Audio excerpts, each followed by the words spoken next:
All right. Welcome back, everyone, to another deep dive. I'm so excited for today's topic because we are diving into leadership. Ooh, leadership. Yeah.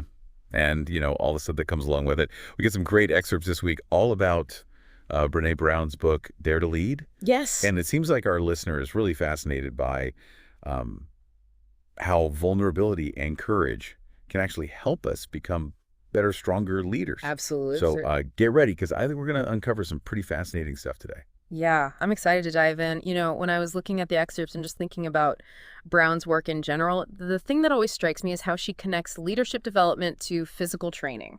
Oh, yeah. Like, it's not just about, hitting the gym and lifting weights, but it's about building those same muscles, but emotionally. Okay.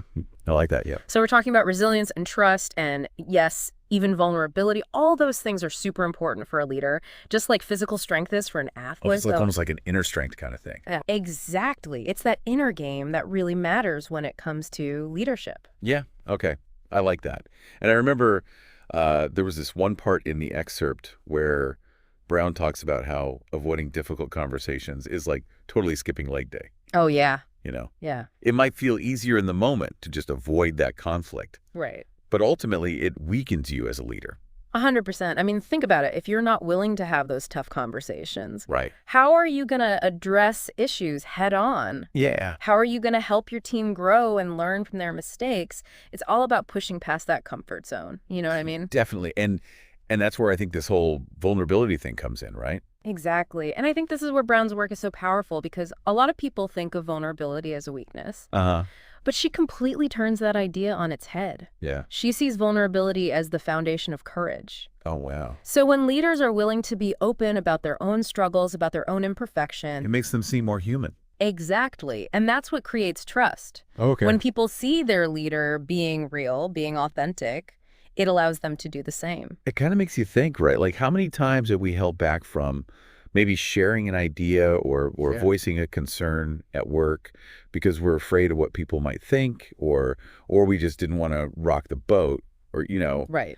And it's like Brown is saying, hey, you got to create that safe space for people to actually feel comfortable taking risks. And that's where the Braving framework comes in. Oh, yeah. Tell us about that. So Braving is an acronym, and it stands for boundaries, reliability, accountability, vault, integrity, non-judgment, and generosity.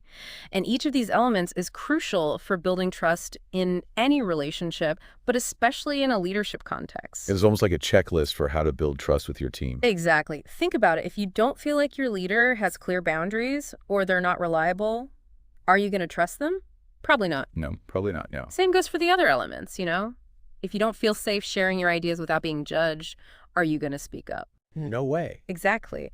So Braving gives us this really practical framework for creating that psychological safety that we were talking about. Okay, so that makes a lot of sense. Yeah. And I'm also seeing how all of this ties back to that idea of resilience that we were talking about earlier. Yeah. Just like how physical training helps our bodies recover from stress and get stronger.